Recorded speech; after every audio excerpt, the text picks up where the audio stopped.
این کودکان امکانیت محدود داشته در مرکز ناحیه واسه در مرکز بود و باش روزانه ستاره و تعلیم و تربیت و توانبخشی فرا گرفته شدند.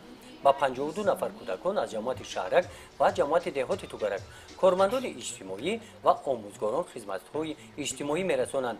این مرکز تحت توجه مقامات اجرایی حاکمیت دولتی ناحیه واسه قرار دارد.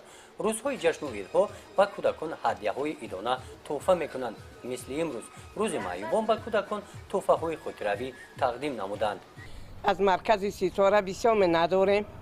همه کارکنای همه جمعی کودکای مثال معیوبان نگاه میکنن. هزار رحمت صد تشکر بسیار میگویم. دست همیارم گرتن ثواب بسیار هزار رحمت که همیارم نگاه میکنن. از خدای تعالی خدا برکت چوبتن.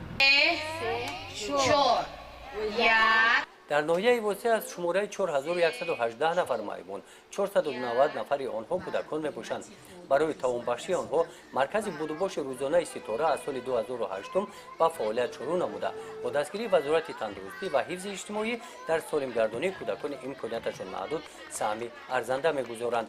با دستگیری این مرکز همه ساله تا 50 نفر کودکان به توانبخشی جلب کرده شده برابر دیگر کودکان در مکتب و تحصیل فرا گرفته می شوند.